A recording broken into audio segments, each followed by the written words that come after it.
తర్వాత జనమేజయుడికి మళ్ళీ అనుమానం వచ్చింది.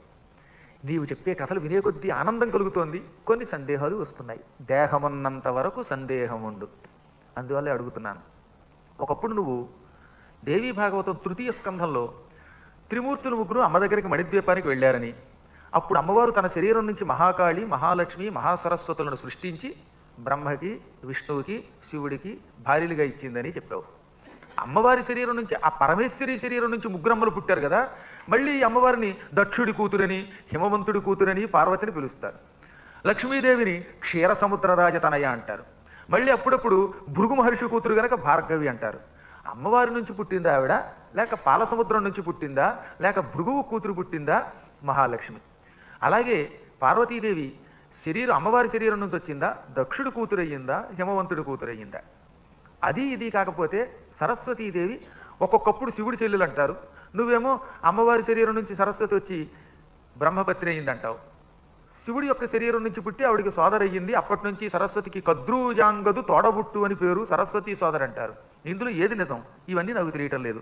గౌరీ లక్ష్మి సరస్వత్యోహ దత్తా పూర్వం పరాంబయ, అమ్మవారి ద్వారా వీళ్ళు బయటకు వస్తే మధ్యలో ఈ పేర్లు ఎలా వచ్చాయి అనగానే, అయితే చెబుతున్నా విను. ఒక్కొక్కప్పుడు మహానుభావులు చేసే పొరపాట్లు లోకానికి ఉపకారం అవుతాయి. గొప్పవాళ్ళు పొరపాటు చేస్తే ఉపకారం అవుతుంది, పిచ్చాడు పొరపాటు చేస్తే అది వాడికి గ్రహపాటు అవుతుంది. తప్పులు కూడా పెద్దలు చేస్తే ఉపయోగం అంట. ఎందుకని? పెద్దలు చేసే పొరపాట్లు కారణం లేకుండానే లోకానికి శ్రేయస్సును చేకూరుస్తాయి. సామాన్యుడు పిచ్చి పని చేస్తే తనను తాను కూడా ఉద్ధరించుకోలేడు. ఒకప్పుడు భూలోకంలో హాలాహలులు అనే రాక్షసులు 3 కోట్ల మంది పుట్టారు. హాలాహలాభిదాహ, వాళ్ళ పేరే హాలాహలులు. హాలాహలం అంటే కాలకోట విషం. ఈ దిక్కుమాలిన రాక్షసుల యొక్క స్వభావం విషం కంటే ప్రమాదం. అందుకని ఆ రాక్షసులకు ఆ పేరు పెట్టారట. కొంతమంది పేర్లు కూడా విచిత్రంగా ఉంటాయి. వాళ్ళ పేరే హాలాహలం అంటే ఇంక వాళ్ళ పరిస్థితి ఎలా ఉంటుందో ఆలోచించండి. ఆ రాక్షసులు మొత్తం భూమండలాన్ని నాశనం చేశారు. దానికి తోడు వాళ్ళు బ్రహ్మని తపస్సుతో మెప్పించి వరాలు పొందారు. బ్రహ్మగారు కూడా వాళ్ళకి వరాలు ఇచ్చాడు. ఆ వరాలతో గర్వించి ఈ దోమలాగా ప్రాణం తీయటం మొదలెట్టారు వాళ్ళు లోకాలను. దాంతో లోకాలన్నీ హడిలిపోయాయి. త్రిమూర్తుల దగ్గర మొరపెట్టుకున్నారు. అప్పుడు బ్రహ్మ, విష్ణు, మహేశ్వరులు దేవతలకి సహాయం చేసి 60,000 సంవత్సరములు ఈ హాలాహల రాక్షసులతో యుద్ధం చేశారు. 1 రోజు 2 రోజులు కాదండి, 60 వర్ష సహస్రాణి అభూత్ యుద్ధం మహోత్కటం అన్నారు. 60 అని ఒత్తకుండా ఉంటే 60. మొదటి రోజు కూడా చెప్పాను, మళ్ళీ మధ్యలో చెప్పాను, మళ్ళీ ఇంకోసారి చెబుతున్నాను. ఒత్తు లేకుండా 60 అని రాస్తే 60, కింద ఒత్తు వస్తే షష్ఠి అంటే 6. షష్ఠీ ఇది ఈకారాంత స్త్రీలింగం. 6 అని అర్థం అనమాట, దానికి 6 అని అర్థం అనమాట. షష్ఠీ తిథి అంటే 6వ తిథి. అదే ఒత్తు లేకుండా మామూలుట రాసి షష్ఠి అని విసర్గ పెడితే అప్పుడు 60 అని అర్థం. 60,000 సంవత్సరములు ఈ హాలాహల రాక్షసులతో బ్రహ్మ, విష్ణువు, శివుడు యుద్ధం చేశారు. చివరికి మహాప్రయత్నంతో అమ్మవారి యొక్క అనుగ్రహంతో ఈ బ్రహ్మ, విష్ణువు, శివుడు ముగ్గురు రాక్షసుల్ని చంపేశారు. ఎక్కువ యుద్ధం చేసిందంతా శివుడు, విష్ణువే. బ్రహ్మగారు ఊరికి వెనకాల ఉంటుండే అప్పుడప్పుడు కాస్త మంచినీళ్ళు అందిస్తూ ఉండేవాడు. అందరూ యుద్ధం చేయలేరు కదా, అందుకని బ్రహ్మగారు సాయం చేశాడు. శివకేశవులు శత్రు సంహారం చేశారు. ఇంకక్కడి నుంచి దేవతలంతా జయహో జయహో శివకేశవులారా, మీ అనుగ్రహంతో భయంకర రాక్షసులు సర్వనాశనం అయ్యారు, మీలాంటి గొప్పవాళ్ళు లేరని పొగిడారట. మమ్మల్ని మించిన వాడు లేరు అని వాళ్ళిద్దరూ వేషాలు వెలేసుకుంటూ ఇంటికి వెళ్ళారు. వెళ్ళగానే గౌరీదేవి శివుడికి స్వాగతం పలికింది, మహాలక్ష్మి విష్ణువుకి స్వాగతం పలికింది. స్వాగతం పలికాక దిష్టి తీయటాలు అయిపోయాక వాళ్ళు కూర్చున్నాక, ఏమండోయ్ మిమ్మల్ని అంతా జనం తెగ పొగుడుతున్నారు ఏమిటండి అని అడిగారట భార్యలు. మమ్మల్ని ఎందుకు పొగడరు? మేము చేసిన ఘనకార్యం సామాన్యమైన ఘనకార్యమా? 60,000 సంవత్సరములు పోరాడి హాలాహల రాక్షసుల్ని సంహరించాం. ఈ ప్రపంచంలో ఎవరూ చెయ్యలేని గొప్ప పని చేశాం, శివకేశవుల్ని మించిన వాడు లేరు అన్నారట వాళ్ళు. అనగానే ఇదంతా మీరే చేశారా, మీ పక్కన ఎవరైనా ఉండి నడిపించారా అనగానే, నిజానికి అమ్మవారి శక్తి వల్లే వాళ్ళు ఏమైనా చేస్తారు. లక్ష్మి ఉంటేనే విష్ణువు ఏదైనా చేస్తాడు, గౌరీ ఉంటేనే శివుడు ఏదైనా చేస్తాడు. తాత్కాలికంగా వాళ్ళ విషయం మర్చిపోయారు. మాతోడు సాయం చేసేది, మేము ఈ ప్రపంచానికి పాలకులం, మమ్మల్ని మించిన వాళ్ళు లేరు, మీలాంటి బోడి ఆడవాళ్ళ వల్ల మేము ఏం చేసేది ఉండదు అని అవమానించి, మీరు పోయినా ఏదైనా చేస్తామని తిట్టారట. పైగా అదే మహామాయ అంటే. అవమాన పురస్సరం అన్నారు దేవీ భాగవతంలో, చాలా అవమానంగా మాట్లాడారట. అప్పటికి గౌరీ, లక్ష్మి తమ భర్తలతో, ఒకప్పుడు అమ్మ మమ్మల్ని మీకు ఇచ్చింది, మమ్మల్ని అవమానపరిస్తే మీరు ఏమీ చేయలేరని అమ్మ చెప్పింది, మా వల్లే మీరు ఈ పనులు చేయగలుగుతున్నారన్న శక్తి లేకపోతే ఆ మాత్రం మేమేం చేయలేమేమిటి, మేమే పని చేస్తామన్నారట. ఎప్పుడన్నా మీ ఆడవాళ్ళు కనుక స్ట్రైక్ చేస్తే వీళ్ళు ఏం చేస్తారో చూడాలనుంది. అంటే ఈ మధ్యకాలంలో హోటళ్ళు వచ్చేసేయండి, అదో సమస్య అయిపోయింది. అందుకని కాఫీ మీరు ఇవ్వకపోయినా ఆ మాత్రం అని చెప్పేసి రైల్వే స్టేషన్కి వాకింగ్కి వెళ్ళిపోయి అక్కడ కాఫీ టీ తాగి వచ్చేస్తారు. ఇప్పుడు ఈ ఆడవాళ్ళు ఇవ్వకపోయినా ఇదో సమస్య అయిపోతుంది. కానీ ఎంతకాలం ఉంటారండి బిగుసుకుపోయి? భార్యామణులు అందరూ స్త్రీలంతా నిజంగా స్ట్రైక్ చేస్తే పురుషోత్తములు ఏమీ చేయలేరు. గురువుగారు రెచ్చగొడతారు అనుకోకండి. ఒకళ్ళొకళ్ళు గౌరవంగా చూసుకోమని అక్కడ అంతరార్థం. భర్త గారు భార్యని ప్రేమగా చూడాలి, భార్య గారు భర్తని ప్రేమగా పిలవాలి. ఏమండి అని ఆవిడ పిలిస్తే ఏమండి అని ఈయన కూడా ఇలా అంటాడు. అప్పుడు ఆ ఇద్దరు ముద్దు మురిపాలతో ముచ్చట్లతో వస్తుంటే ఎంత బాగుంటుంది. చక్కగా కొంతమంది దంపతులు చూసినప్పుడు ఎంత ఆనందం కలుగుతుందో. కొంతమంది యావజ్జీవితం మొగుడు పిల్లలు కలిసి ప్రయాణం చేయడం నేను చూడలేదు. అమ్మలో కలిసిపోయింది. పార్వతీదేవి శివుణ్ణి విడిచిపెట్టి అమ్మవారిలో కలిసిపోయారు.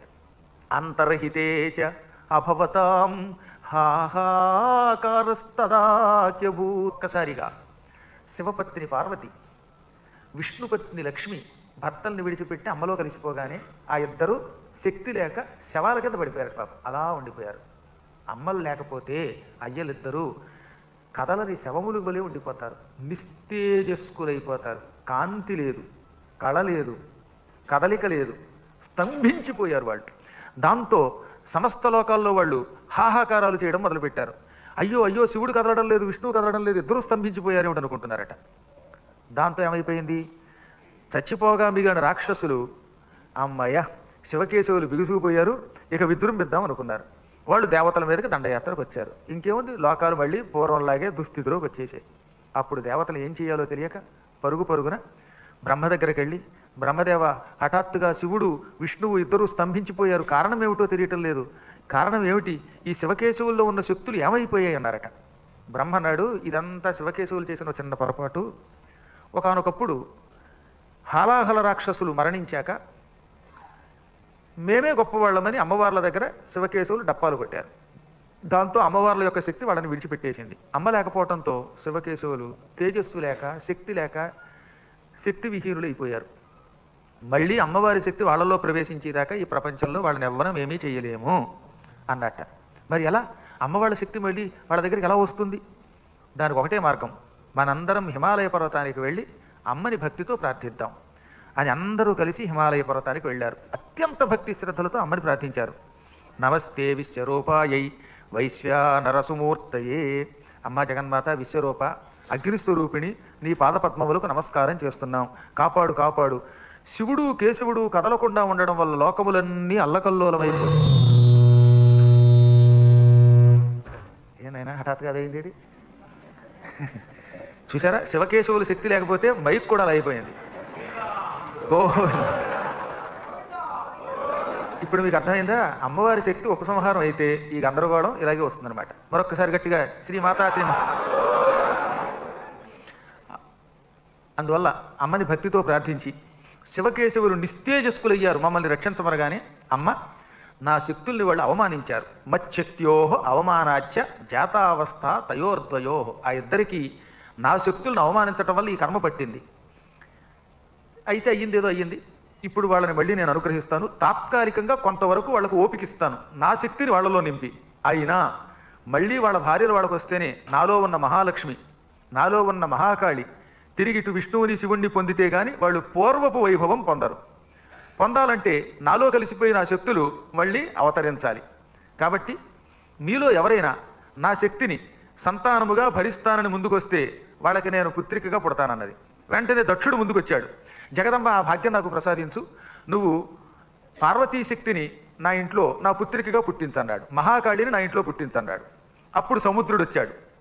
పాల సముద్రం నుంచి లక్ష్మీదేవిని నేను పుత్రికగా పొందాలనుకుంటున్నానన్నట్ట. తథాస్తు, దక్షుడి ఇంట్లో సతీదేవి అనే పేరుతో, దక్షుడి కూతురు గనక దాక్షాయణి అనే పేరుతో నేను జన్మిస్తాను, పుట్టి శివపత్నిని అవుతాను. క్షీర సముద్రాన్ని దేవదానవులు వధిస్తారు, అందులోంచి లక్ష్మి అనే పేరుతో పుడతాను, క్షీర సముద్రరాజ తనయనవుతాను.